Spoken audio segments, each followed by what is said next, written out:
This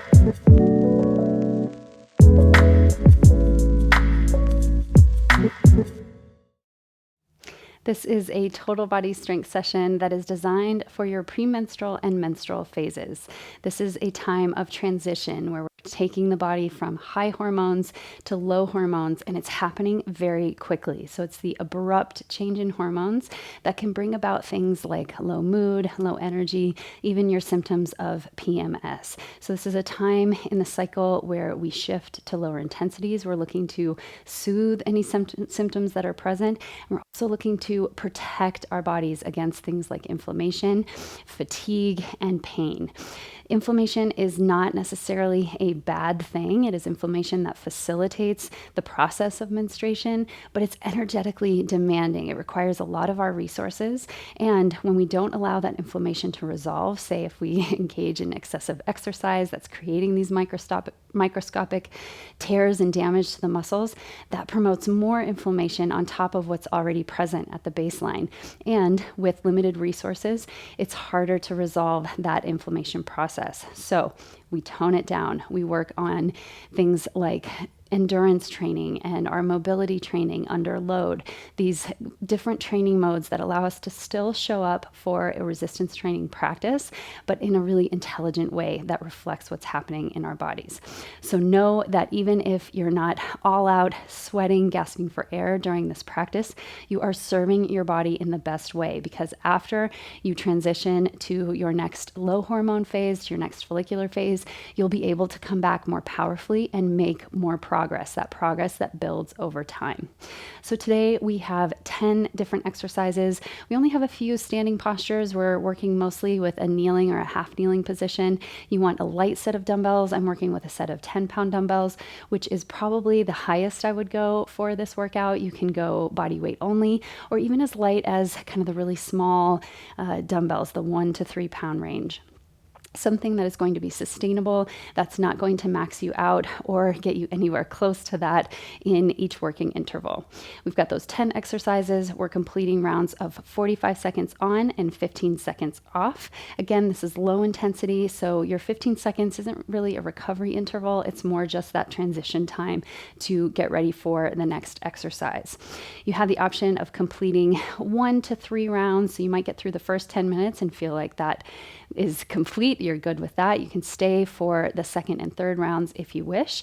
This video does not include a separate warm up and cool down as part of the workout video, but I have included my favorite total body warm up and cool down in the description of this video below. And since we are building that resistance, we are using some weight in this practice, please don't be tempted to skip the warm up and cool down. I know in my own practice, sometimes when I'm working lower intensity, I feel like, oh, I don't need the warm up or the cool down. I didn't even break a sweat.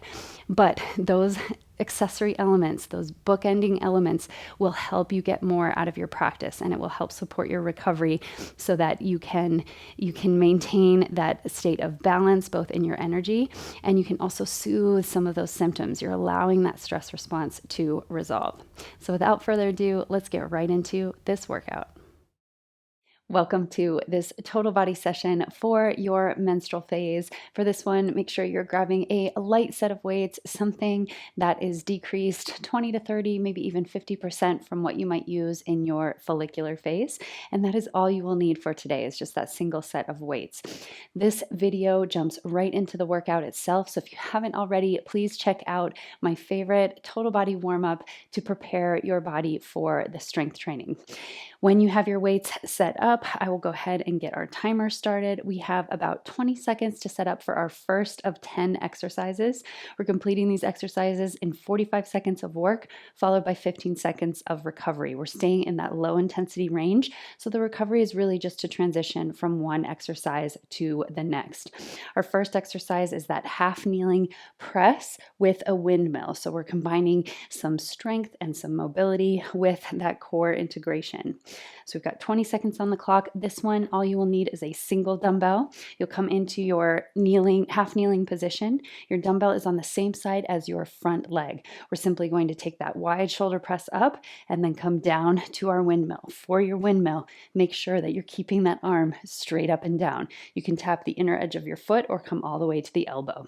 Let's begin now. Press it up, keep that hold overhead, come down, elbow or hand, back up, shoulder press.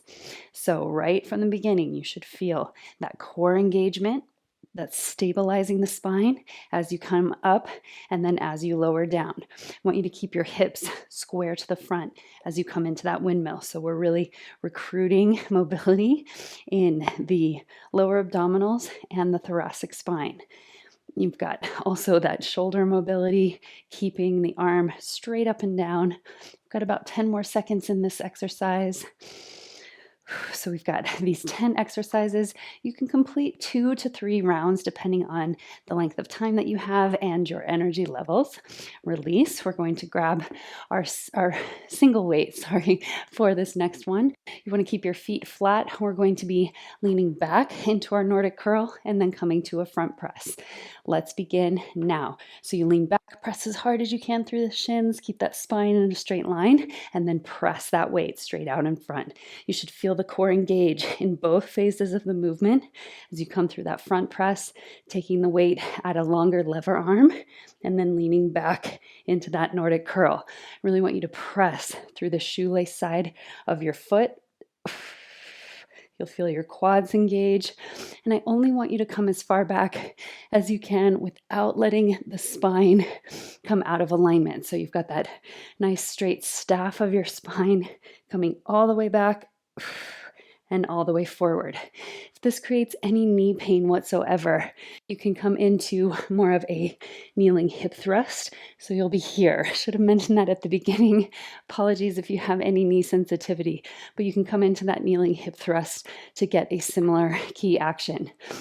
Our half kneeling shoulder press to windmill on the second side. Here we go.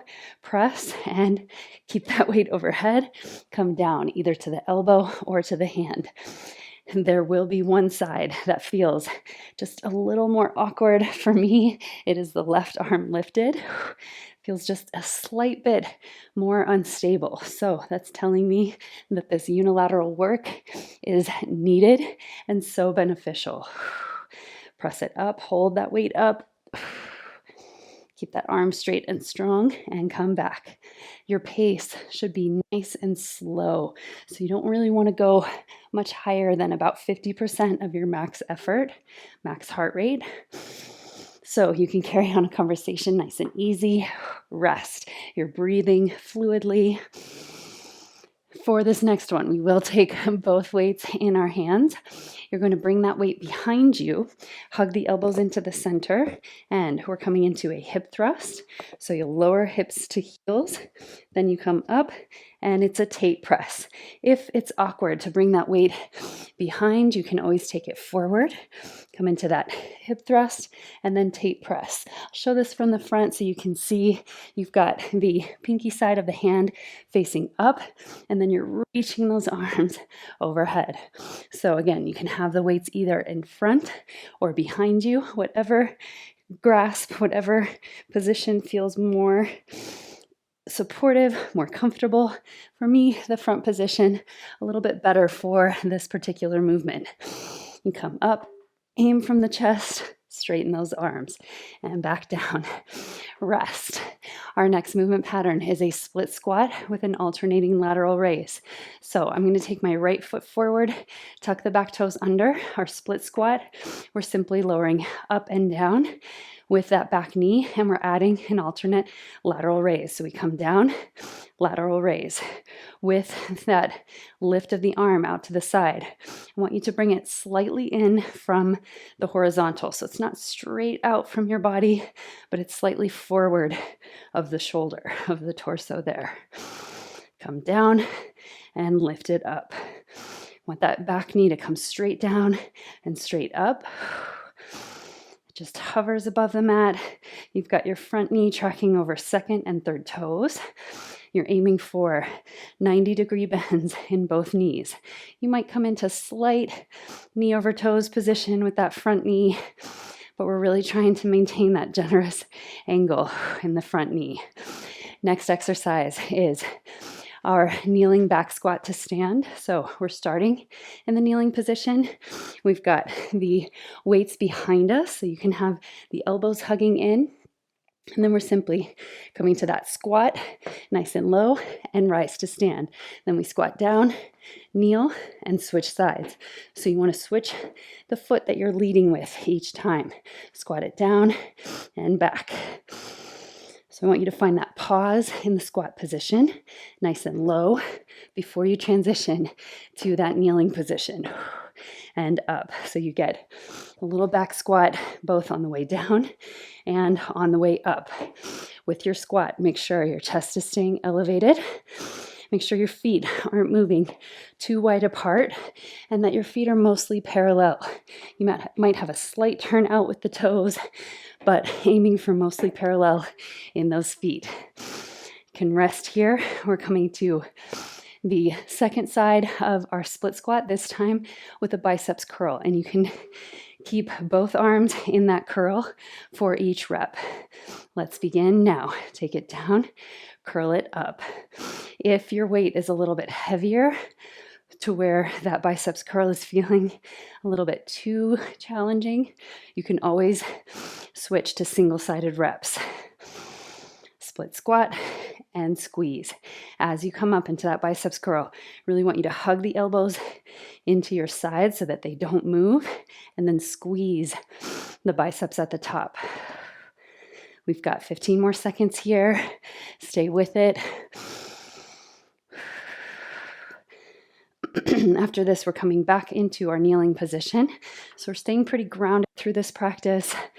Coming into that kneeling position for that nice wide shoulder raise. This one, you might be reaching for your lighter weights. That's okay.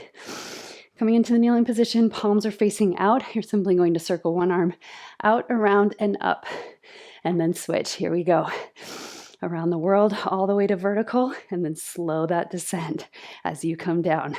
So not only are you working the shoulders, the back, the arms here, but you have some of that core stabilization to keep the body from leaning side to side. Find the rhythm of your breath. So some of those standing positions, especially when we're combining both upper and lower body, doesn't matter how heavy your weight is. I know these dumbbells are pretty light for today, but it will elevate your heart rate. So if you're starting to move into that higher intensity threshold, I want you to slow things down, maybe ditch the weight altogether, whatever you need to do to stay in that sweet spot and rest. Next exercise, coming into a nice low lunge. Let your dumbbells frame your foot. We're going to row to one side. So the front side, that's the hand that rows back. And then we launch to switch. So bend, launch, switch your foot. Pull that elbow straight back and come into your launch. Come into that low lunge, row, and back. If you want a little more for the arms, you can push all the way to the ceiling. Straighten that arm. It will take a little bit longer, so you'll get fewer reps, but that's okay. Launch, lunge, and row. This is lighter weight, so it's an opportunity to kind of experiment with that full extension of the arm. And push. Last 3, 2, and 1. We'll take a single weight for our final exercise of round 1. This one, we're just coming into a kneeling side bend. What I want you to focus on is stability in the pelvis. So the pelvis isn't moving. You're simply lowering to one side, feeling that stretch, and back through center. Lower to the other side. And I want you to imagine elongating. So lifting up, out, and over, as opposed to crunching that underside of the waist. It can be a tiny movement. You're just really toning the obliques. This one, we have to be careful. It can put a lot of strain on the lower back if we're not paying attention. So I really want you to keep the integration through the low belly by lifting hip points and low ribs together. And you're keeping the shoulders nice and relaxed away from the ears. Stay with it for 3, 2, and 1. That is the end of round 1. So you might be doing 2 rounds, or maybe you're staying with me for the full 3 rounds. Coming into our half kneeling position next. So you've got a single dumbbell, same side as your front foot. Let's get ready and push. Keep that arm overhead and come back to center. Shoulder press, overhead, windmill. Keep that arm straight up and down. So I want you to imagine like it's not really moving at all. Your upper body is rotating around that shoulder joint and working on both stability and range of motion. Nice and slow. Come up, shoulder press. We got this for 15 more seconds. And then we're keeping that single weight coming through that lean back to a front press. So targeting the front of the legs, the quads, the hip flexors.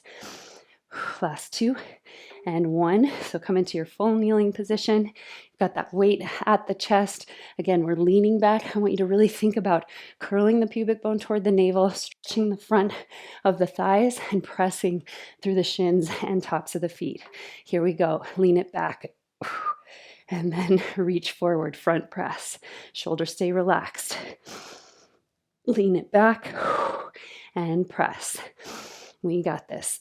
I want you to keep the elbows hugging into your sides. And here, really focus on drawing the pubic bone up toward the navel. That'll help eliminate any tendency that your lower back has to arch. It's going to want to take that path of less resistance and create more of a bend as the work gets hard. But I want you to keep it in the quads by simply leaning back. Maybe you decrease the range of motion before you hit that point of misalignment, and rest. Coming to our second side, half kneeling shoulder press to a windmill. Come into position. So we're going in 2, 1. You've got your shoulder press. Hold that weight overhead, come down and back up.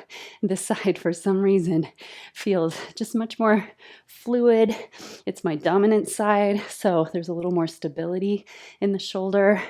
This is a great exercise to help build confidence in your overhead press movement pattern, because you have to stabilize the shoulder. All the little muscles that contribute to taking the weight overhead have to fire, have to come online to create this stability. Come up. We're here for less than 10 seconds. And 1, rest. So we have the kneeling hip thrust to a tape press. If you've got light weights, you can keep them out in front. You can also make this more of a tricep extension, targeting the same muscles with just that single weight, if that feels better in your body. So we hinge forward, come up, extend the arms. Whether you have a single weight, you're in the tape press, or you've got that weight racked on the upper back in your tricep extension. Either way, you're targeting the backs of the arms with that squeeze at the top. Come down, press it up. So this is a low intensity, more gentle practice, but we still have the resistance. I love working out in this way to demonstrate that you can still strength train through your menstrual phase, through that tricky transition at the end of each cycle where our hormones dip way down, rest, and you might see your mood and your energy go along with it. So instead of forcing yourself, thinking you're going to feel better with a more intense workout, we slow it down, we take it easy, and we keep the strength. Split squat to alternating lateral raise. Pull it up. So I recommend switching the split squat, the front leg from one exercise to the next, just to balance things out. So the last time I started with the opposite foot, this one has a little bit of that asymmetrical loading. So it will load the legs slightly different based on which one is forward. So you can keep things even by just changing the leg that you start with in each round. We're here for just 5 more seconds. Nice and slow, split squat, and come up. Back squat, kneel to stand is next. So you can get your weight into that back squat position. You can rest them on your shoulders and then draw the elbows in so they're not creating too much strain. Come into your squat, lower down, kneeling position, and then switch. Find that pause in the squat and come up. So take the opposite leg back and forward, and then you alternate each time. So your leading leg changes with each rep. Come into that squat and up. Find that little bit of a pause each time you enter the squat so that you're really loading the legs before you come up to stand. And press up. This is the one where you might start to feel your heart rate creep up a little bit. If you need to, you can always ditch the weight altogether, rest, or just move even slower. Next up, split squat with our biceps curl. So we're switching the leading leg this time, coming into position. 3, 2, 1. We lower down, split squat, and biceps curl. Split squat and curl. If you have knee sensitivities, you can always decrease the range of motion in that split squat. Stay a little bit higher. Maybe even move a little bit slower to get more time under tension in the absence of the complete full range of motion. We've got 20 more seconds of this exercise, closing in on the end of round 2. Maybe you're feeling a little bit of heat now. It's one of those workouts that will build over time, but you won't be dripping with sweat. It should stay relatively easy and sustainable throughout the entire practice. Next up is our alternating around the world, coming into that kneeling position. Palms are facing out, pinkies are toward each other. Shoulders are relaxed. We take it out, around, and up. Then back down to center. Out, around, and up. Notice the tendency that your body might have to lean away from that weight to make it easier. Can you keep your spine straight up and down the entire way through that movement? Lift it up, around, and down. If the weight is too much, you can always drop the weight and work on just this range of motion, or you can take a bent elbow raise. Keep that 90-degree bend as you rotate out to the side. Lots of options to meet you wherever you are along the path to this movement pattern. Next up is that lunge with a row to a plank launch. So we're letting the dumbbells frame that front foot, lift the back knee up. We'll go into 1, pull it up, optional reach, and come through your plank launch. Find that deep lunge. Really want you to keep the belly braced as you come back through that launch. You've got that nice strong pelvic floor integration, so you're not dropping the pelvis as you come into your lunge, but your legs are strong. It's like you're hugging the front heel and the ball of the back foot energetically toward each other. Creates this buoyancy in the base of the pelvis. So it's strong as it lengthens. We've got just about 5 more seconds. Pull it up and rest. Kneeling position, once again, we're coming into that weighted side bend. Again, this one, I want you to be super mindful of the position in the spine, so you're lifting up and out, as opposed to just crunching into that underside. Here we go. Side bend. Come through center and to the other side. If this is too much, you can always take the weight down to your side and do half of the time on one side before switching to the other side. So at about the 22 or so second mark, you might switch sides if you're using that alternate version.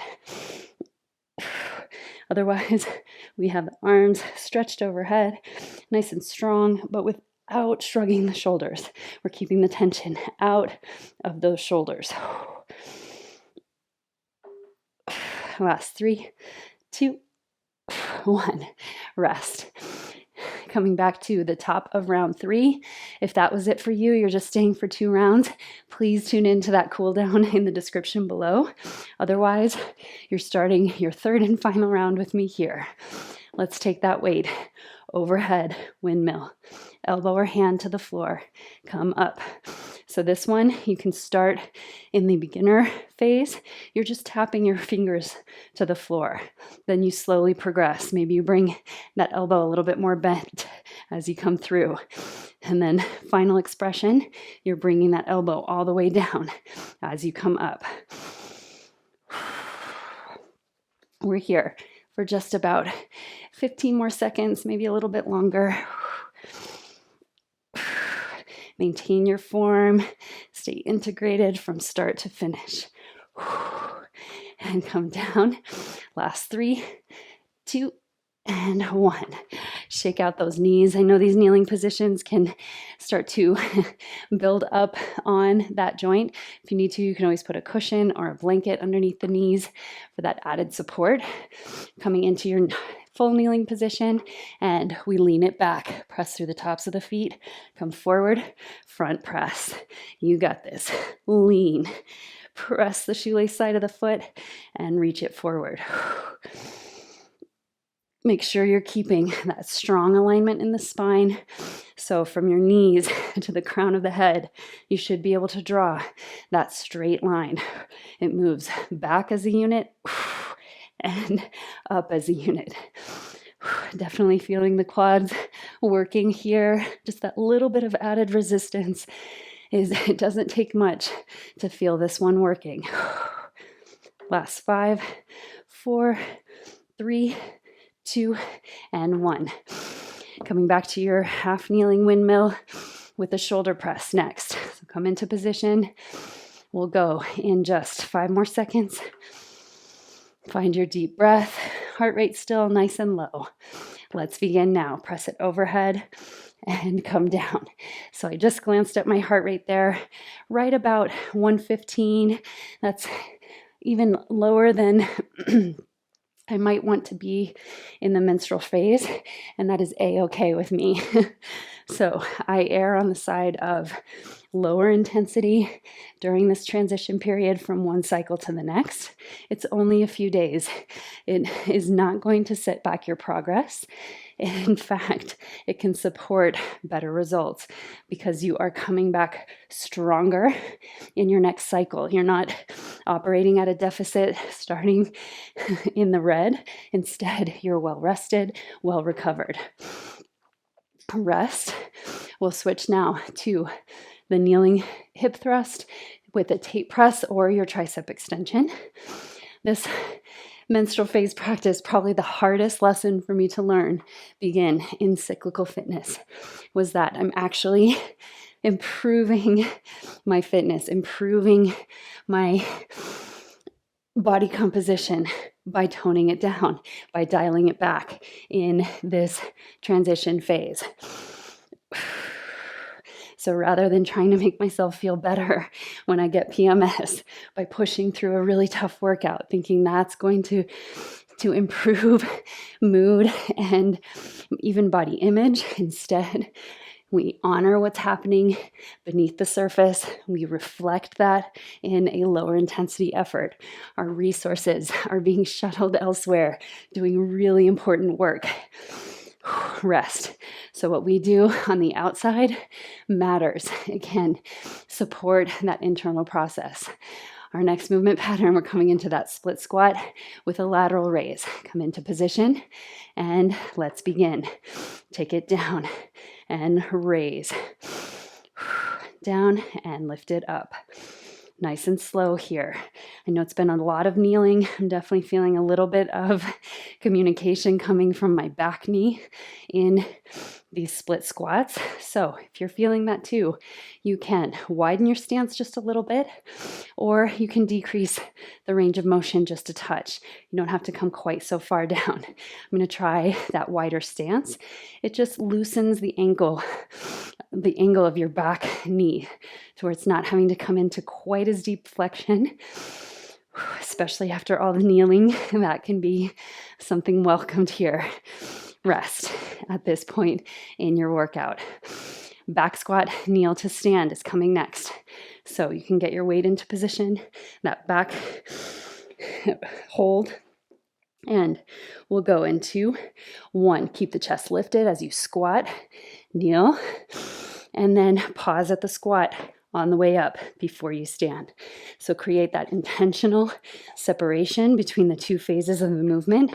So between the standing and the kneeling, we've got that pause in the back squat.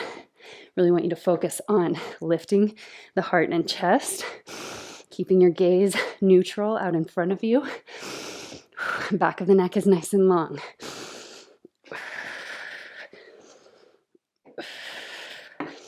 And up. Getting close to the end now of our 3rd round. This is a nice 30-minute low-intensity practice, so supportive for your menstrual phase. Let's come into position, split squat with biceps curl. Take a big breath. So that one, heart rate jumped up a little bit into the 140s. So I'm going to slow it down with this next exercise, taking it nice and easy through that biceps curl and split squat. Catching the breath. So it's not to say that high intensity is not possible during this time in the cycle. It is certainly possible, but it is more likely to bring undesirable consequences, undesirable metabolic states. When our resources are already tight, if we move through a really intense workout, it sends that signal of a threat to the body because we know that we have reproductive priorities to take care of, and then we have this external demand. So it locks down resources. Rest might jettison things that are metabolically expensive, like muscle tissue, while holding on to that more reliable resource in fat. So storing more fat. This is not a condition that we want to enter into around the world. So if you are working toward better body composition, you're looking to improve the percentage of muscle relative to fat, you actually benefit from doing less during your menstrual phase. It's such a counterintuitive thing, especially as women. We're taught that we have to push hard, we have to show up, we have to give it our all. What I want you to reframe, especially in your menstrual phase, is that you want to leave something on the table. You want to have resources left in the tank at the end of your workout because you have other priorities happening inside. There is a time to push. There is a time to leave everything on your mat. Menstrual phase, not that time. Let's come into our low lunge with a row to our plank lunge. We'll move in 5, 4, 3, 2, and 1. Pull it up, row. Nice, smooth transition back through that nice deep downward dog or plank lunge. We've got that deep bend in the knees. You're aiming the hips toward the heels, keeping the arms straight and strong, belly engaged. You got this. I want you to take a huge step in that lunge so it's very different than the split squat position because here we have that back leg super straight, super strong. It's like you're trying to press your front hip crease down low and your back thigh, front of the back thigh, presses up. It's got that lift. 2 and 1. Come back to your kneeling position. Final exercise of this workout for today, and then you are on your way to cool down. We'll come into our side bend in 3, 2, and 1. Lean it up and over. Really want you to hug the upper arm bones into the ears. See if you can move your upper arm bones even a little bit behind the ears so that we're staying in that nice side to side plane. Keep the shins pressing down. This one fires up the rivers of the spine. But again, as I mentioned, it's very easy to get sloppy with this movement and create too much strain on the erector spinae, those muscles that support your spine. So instead, I want you to stay integrated by hugging the pubic bone up toward the navel, toning the low belly, shortening that gap between hip points and low ribs, and rest. That is your 30-minute strength workout for today. I want you to take your time as you transition from that kneeling position. Give your knees a little love. Thank them for showing up, for supporting you through this practice. Let's enjoy a huge breath in together. Inhale. And exhale, sigh. That was your low intensity total body strength session. Your heart rate should be at that nice manageable place so you can head right into your cool down next. I've linked my favorite total body cool down in the description below. It'll show the whole body some love and support your recovery. It'll support kind of your nervous system regulation as you allow just 5 minutes for any stress signals to resolve so that you can go about your day in a more even, balanced way. So thank you for showing up for this workout and for letting your body be moved.